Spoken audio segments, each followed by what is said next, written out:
So enter MJ. Like he said, he was right. We were all. It appeared that we were all actually like paired off, like coupled up, which wasn't true. But that's how it could appear. It could appear that way. Okay, I'll give that to you. Okay.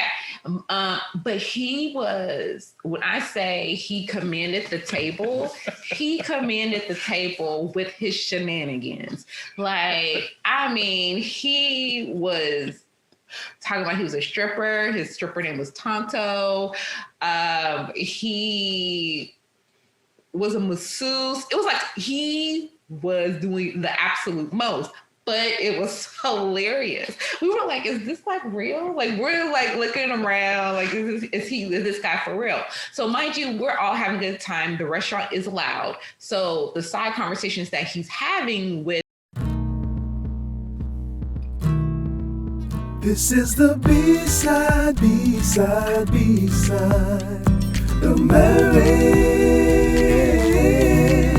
This is the B-side, B-side, B-side, the marriage.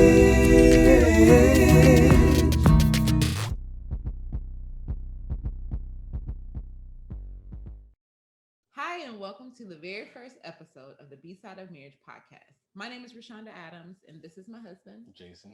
And we are marriage coaches that are very passionate about helping marriages or helping couples navigate the different phases and stages of a marriage.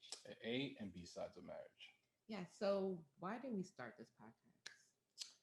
Well, it's simple. Like we have had a lot of experiences that we've gone through that we've helped couples through, and it's you know for us to just have these conversations and candidly and give you guys these little nuggets that we've learned to help you through the different B sides of your marriage.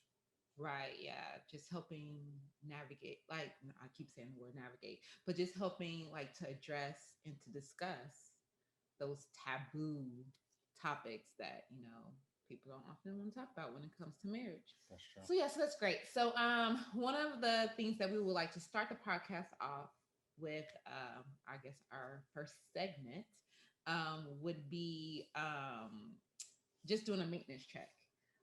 And so you might be asking, what is a maintenance check-in? Well, just like you take your car in for regular like oil changes, putting gas in it, washing it, just maintaining it so that it continues to operate and operate well. The same needs to happen with your marriage. You need to continue to check in to make sure everything's good and that your marriage is performing at its highest potential. So, having said that, Jason, we're gonna start with you. So I would say for me, my check-in is that I guess for me my maintenance check is like I said. I think this week for me I've been good. I have um, for me I've been trying to keep myself filled up, filled up in the word and stuff like that. And even I'm listening to um, just another podcast about just spirituality and things like that. So for me this week I've been, just really, I guess I feel like I'm trying to. There's something coming that I'm trying to be prepared for. I guess it is. So I'm trying to stay close to God. So whatever comes, I know that I'll be, I guess, prepared for it. I guess Okay. that makes sense. What about you, So we're gonna be a very open and as transparent as possible. babe? um, Honestly, I kind of feel like running out of gas is where I'm at. Um, it's been a lot of just a lot going on, as you know. So I just feel like it's kind of funny that right now it's kind of like a gas shortage. And I'm just like, hey, that's kind of how I'm feeling. And like it's just constantly going. We're at the end of the year for school with the kids, Yeah. so have all that going on. You're working a lot, and so it's just a lot going on. So I'm just like, I just yeah. And then you're going into the summertime with no gas. Exactly. And that is making me very anxious. Yeah. because the world is opening up, and We ain't ready for that yet. we're No, not really we ready ain't ready for for it, that. No. and so trying to figure out what that look like. What does summer look like um, for our household, especially because we're not comfortable in sending them to summer camps. Correct. But they have friends who are more like active outside of the house. Whereas last summer, it was kind of understood that everybody was going to be, at home. Now it's like it's a mix, so going to have to navigate those emotions and meltdowns as well. So Yeah. yeah. Mhm. Okay, so I guess let's just go right into what we want to talk about today. Hmm. So because this is our first episode, we just kind of wanted to give everyone like an insight as to who we are, what we're about, and just kind of take it from there. Okay, so you want to introduce like our family? All right. So yeah. So we, as you already said, husband, wife. Yes. Then we have three kids. Aiden, Ivy, and Micah. Uh, boy, girl, boy. Right. Yes. Boy, girl, boy. Yeah. Yes. I thought I said too many. No, no, no. And then we also, have Shonda's mom that lives with us. So we actually, that's our family, all under one roof. Yes. We've been married for, how long have we been married? Because you About always 12 get and a the, half years. yeah, so she's not good with time. She's not good with dates and stuff like No, that. So no. it's always a joke when I say that. So yeah, we've been married for 12 and a half years. Got married in December. So it's coming up too. So Okay. Where do we live? I don't know. We live in Fulshire, Texas, which is a suburb of Houston. Yeah. I'll say this. I'm originally from New York, so I knew that was coming. I'm not a native Houston, Texan, I guess that's what you want to say. So yeah, I moved here when I was 28. I think it was, yeah, 28. So been here a little over 13, yeah, almost 14 years. Yeah. So you're basically a Texan now. No, because Mm. unless it has to be even. It has to be even because I lived in New York for most of my life, so that's 28 years. Until I get to that point, it has to be about even that I say that. Okay. All right. Yes, so that's our lovely little family. So I guess yeah, so let's just talk about our love story. All right, so we always get this What? I love story. We always get it No. misconstrued No, because we don't. she has one No, way and I I have have the one. truth. You know, I have the facts. and I'll go real quick. We met. It was a group of individuals that came to New York, her friends, Mhm. and it was all booed up. I didn't know. I thought we was just going out to dinner. It was a mutual friend that knew one of her friends. So I thought, he was like, "Oh, there's a whole bunch of girls." So I said, "You know what? I'm gonna come hang out." When we pull up to where they were staying at, we get out the car, we walk in, everybody's booed up. I was the odd man out. So pretty much I told my friend in the car, hey, I'm gonna act a fool. So I literally acted a fool Yes, he at the did. restaurant we went to. And the whole time I was in New York, we have a term saying throwing a battery in somebody's back, and that's pretty much she had a boyfriend. So he was sitting next to me, and I'll say this, we were sitting in a U-shaped like Table. table. Mhm. So I couldn't sit on the U, so I had to pull a chair and sit in the middle. So I pretty much acted fragging act fool, and then I was throwing the battery in her boyfriend's back, and he kept telling me all this stuff. Mind you, she was sitting right next to him. And again, I didn't know her name, just knew DKNY because she had a shirt on that said DKNY. And at the end of the night, literally, I'll just say like this: at the end of the night, I wanted to see her reaction. I wanted to see what he would do if I did this. So pretty much, at the end of the night, I said peace out to everybody. Um, and they was like, "Oh, why don't y'all come to Houston?" And I was like, "Oh, if I do, I'm staying with you." And I pointed at her. Mind you, her boyfriend was right next to her, and I pointed right at her. And I was like, "Yeah, if I come to Houston, I'm staying with her." I didn't know if she had a house, if she had her own No. stuff. I was just saying I'm gonna stay with her. Ooh, it's itching me.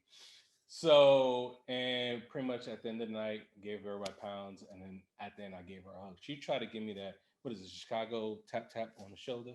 No, I pulled her in and gave her a hug, and I just whispered in her ear, said you got a beautiful smile. She says I said something different. Mhm. That's not what I said. I just said you have a beautiful smile. We left, and then when I got to the car, something told me, it was like, why didn't I try to, get her number? So I Are you basically gonna let me tell no, what really happened? no. Okay.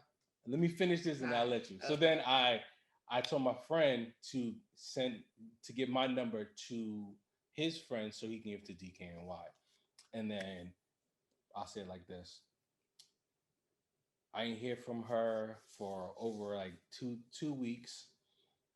And first time I heard from her was on, I think, Thanksgiving the weekend or something like that. She was hanging out with the same group of friends, and my boy actually happened to call her friend, and I was like, "Is DKNY there?" So she got on her phone. I was like, "Hey, why don't you hit me up?" She was like, "Oh, I did." I was like, "When?" She was like, "Yeah, I'll hit you up." I'd never received a text and nothing from her, and then it came out. She was like, "Oh, maybe it's my Verizon phone." It's like whatever. So at that moment, I told her, I guess I told you to text me, and then so we make sure we can connect right then and there. So now I'll let her tell us side of the story. Okay. So y'all want to know what really happened? I'm gonna tell you what happened. So I am a firm believer of your birthday is your own personal holiday, and you need to do it big, whatever that means or whatever makes sense at whatever stage of life you are in. Um, but you need to go big. So it just so happened that this particular birthday, I was throwing myself a birthday party at the 4040 Club in Atlantic City. And so we have a mutual friend, or yes, we have mutual friends. Sorry, I had to figure out how to say this right to be politically correct. So we have mutual friends who knew each other, and then so my friend, when we went to college together, so she was like, "Oh, I have friends who live in New York. Can they come?" Of course, the more the merrier. It's all about having a good time. So because they were coaches at for a youth league, uh, Youth football. youth football league, so they were unable to actually make the party because of traffic between It would Manhattan have took us a and yeah. long time to get there because if we'd have left at 4, even 5 o'clock, it would have literally taken us probably 4 hours just to get to Atlantic City. Yes. And that's it. Like I said, we would have got there at 1, and then we'd have pretty much. Okay. That's okay. I'm just saying, it's a long drive. Too much. Okay. So they were unable to come to the party, but they were like, "We really want to meet you guys. Want to show you New York. So can we like take you all out to dinner the next day?" So we did. So we were like, "Yes, take us to the most authentic New York restaurant for a because like we wanted the New York food. We want the experience, right?" That wasn't told to me.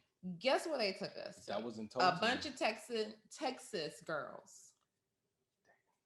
Again, Dallas BBQs. I didn't have control of this. I didn't have control of this. Are you kidding me? I did Dallas it. BBQs.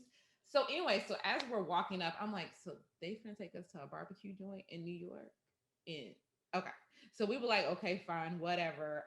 This place is famous famous for their sticky wings, which is basically fried chicken dipped in honey, but that's a whole nother They got some subject. seasoning stuff. Whatever, but it's literally fried chicken wings dipped in honey. So when we were like, okay, we were not sure, like we were not sure how the night was gonna go, but we were like, we're all there. We're gonna make the best of it.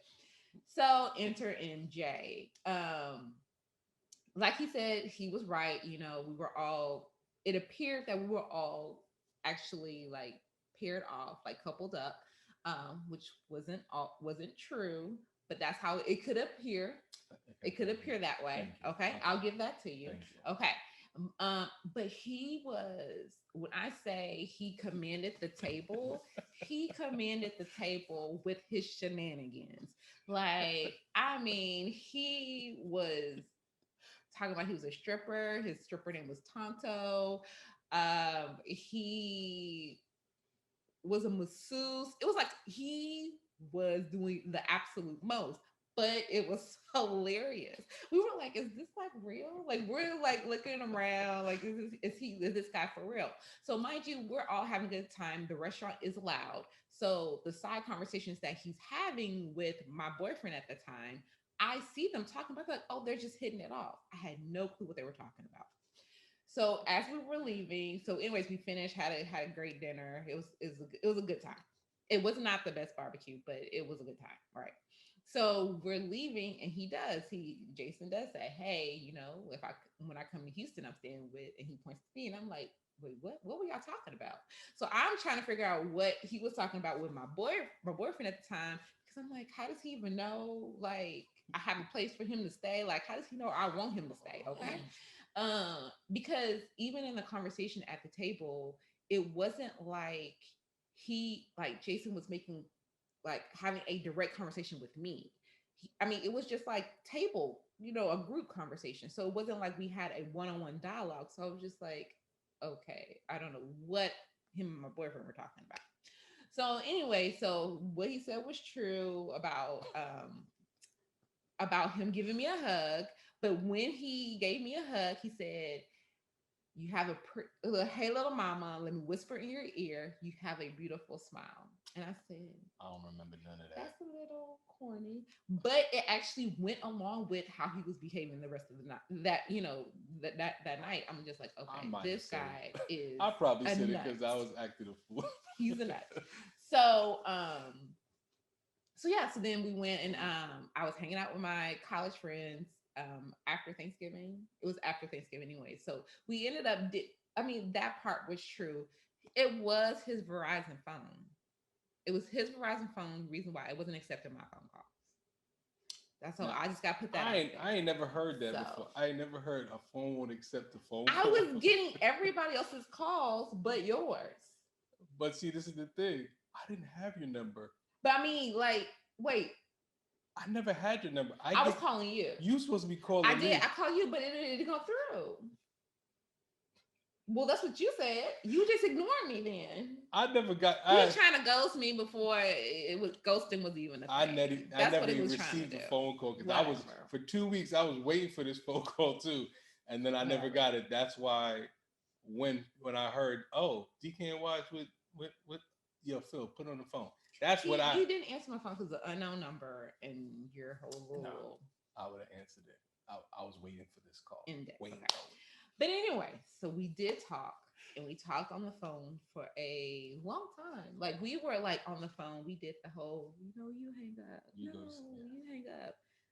Are you asleep? No, not asleep. And this was like sitting on the phone all night long. We did that for days. Yeah, days. And then she came and visited me. Yes. So then I came to New York. So I also want to add in a little bit of detail of the fact that I never wanted to get married. I had grown up around, like, I've seen, my parents, they were married for a long time. My brother and sister, like, they all had like long lasting marriages. But I just like that's not for me. Like, I'm the baby of the family, so I was just like, I'm gonna travel. My job, I literally lived out of a suitcase. I was a consultant, so I literally traveled everywhere whenever I wanted. So I was like, this is my life. I don't need a husband. I'm Miss Independent. Like, let's go, right? So when we did connect over the phone, I'm like, oh, cool. Now I got another person. Actually, I didn't have anybody in New York. I was like, oh, I have a person in New York now. Got that area code. I was living it up, right? So I go to visit him in New York, and it was crazy. I mean, it was great. It was actually my first time being in New York. But we had a conversation on the day I was flying out that day. Yes, I was flying out that night. Yeah, because I had to get to my client. And I took, mind you, it was at my mom's house because I was staying at home. Mm-hmm. Pretty much I was paying the bills, but I was staying at home, and I brought her. She didn't want to come because she didn't want to meet my mom. But. Right, because hello, ladies, you can relate. Like, when you meet the mom, that means it's like serious. And I was like, I'm not trying to be serious. Like, I'm just trying to ask. And I locked it down. Then I locked it down that night. But he was like, no, come on over. She's cool. And I'm like, yeah, but I don't want her, because now, especially now that I am a mom, I wish someone. Oh, I wish a little girl would. Okay, so that's why I'm like, oh no, I'm not ready to do that. But anyways, I did go over there. His mom was nice. I'm sure she still gave me side eyes, but it's okay. She She did. But anyways, we had a conversation, and he basically was like,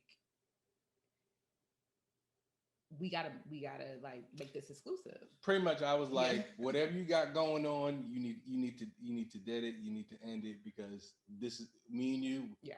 This is it. This is happening now.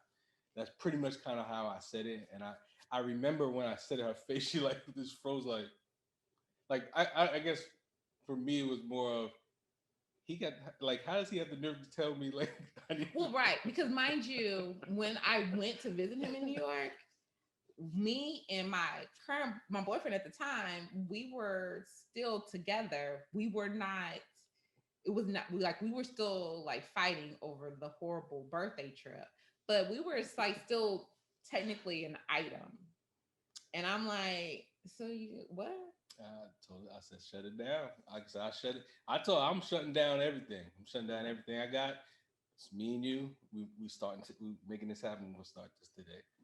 So, and we've been together since. I know, and I did it. It was like I don't know. Listen, And this is like this was like our marriage was definitely God ordained because based off of the conversations, like based off of the topics that was addressed when the very first night we met. yeah, because you forgot about the books that I wrote too. No, I did. I didn't want to share everything. I don't want to share everything. Okay. But yeah, the topics, the things that we've talked about in the phone conversations, and then even like when I went to New York and you were like, shut it down. I'm like, this guy is not like I know what I like. I know what I want. he's different. That's it, like he's literally different from anybody I've ever dated. So yeah, so that is how we met and started talking, and right, and we've been talking ever since. So 12 and a half years later, here we are, 2021, starting a podcast, becoming marriage coaches. For somebody that didn't want to be married, then she's married 12 and a half years. Yeah. And then now she a marriage coach. Yeah. Look at God. Look at God. It's crazy. God. It's crazy. Like it is crazy how like what the scripture says, like you don't know the plans God has for you, but you know he has plans of good and not evil. It's like this is truly like our married life is God in real person. So okay, so we started the B-side of marriage. First of all, why the name B-side of marriage? This was something. This is the title that God gave me. In short, one day I was taking my son to the bus and it was raining, and I was sitting in the car, and normally when I'm waiting for the bus to leave, before I go to work, I'll read scriptures, and I was sitting in the car and I just was crying, like before I woke up, I was not say overwhelmed, but it was overwhelming, but it was a good feeling, and I just didn't, and I knew that God was telling me something that He wanted us to do, and I just didn't know. I didn't know what it was. I didn't know how to put a name to it, and I just was texting Shonda. I was telling her about my morning, about that I'm sitting here crying in a car, and then he was like, and I was just like, and God gave me the B side. Like literally, it was like in that instance when I was writing everything, it was like the B side of marriage, and I'm just like, and I remember when she was like, "Ooh, that's good. I like that." Like so, and the title B side of marriage comes from, like on social media, we all see the happy sides of marriage. We'll see, the highlight reel, relationship goals. They traveling, doing all this stuff. Yeah. But how often are we highlighting those B-side moments of when we're going through something? It's a trial that us as a couple are going through. If it's a loss in our family, it could be all these different things. We're never really talking about those. And that's where the B side of marriage comes from, because we wanted to take those moments, those B-side moments, and be able to help couples through those B-side moments. Because as for us, like we've gone through a lot of moments. And again, like I said earlier, it's like we've helped couples through those. And again, this is where God was kind of telling us, like, this is what he wants us to do. And mind you, we've done marriage ministry. We've been part of marriage ministry for years. We started when we just got married, and we got engaged. Yeah, we got engaged. We was doing marriage ministry, and we did that for years. So that's where it came from. So right, yes, because this is the deal. Like, we didn't realize that us going through those trials, those tribulations, was going to prepare us for a time as such as this. Also, it's like it gave us, like, we have resources, we know things, and if we can share those with other couples, so that they can either minimize that season in their life, or they can use it to just mitigate it, just miss it altogether. That's what we're about. Like, we want couples to know that you don't have to do this alone. You're not the first one to go through whatever you're going through in your marriage, and you don't have to do it alone. Because and that's what we're here. We're here to not only provide the resources and to help you and your spouse walk through it, but also to provide a community of people who just want to be real, and be like, I like legit need help in this. Like, I legit, I had an issue with this now, and then to help others, overcome that same thing. So what else? Okay. So, I mean, I guess that also speaks to the why, like why the B-side, why this. And so now it's like, yes, we're doing, we're going to have YouTube, we're doing the podcast, and we're just really trying to put out that, yes, there's a real push now for Black love to, like, to see and to show, display. That's the word I'm looking for. Display, what Black love is, but where we want to display and to showcase what married love is, because the ups and downs, because it's ups and not downs. Just the ups, but the ups and downs. Yes, and that is okay, because it's a journey. Marriage is a journey, a process. And so as long as you just keep taking that next step, you're going to get through it. You're going to be okay. And you'll be stronger. You can be stronger as you face each trial. So yes. So I think that kind of wraps up this episode. Yeah. A little bit about us. So if you enjoyed the episode, please like it, and share it. Comment. Subscribe to our YouTube channel. You can also follow us on Facebook at the Bside of Marriage, and on Instagram at Bside of Marriage. Correct. Okay. And all that information will be in the show episode notes below. So, anything else? That is all I got. That's all. Well, until next time, continue to love God and love each other. Peace. Deuces.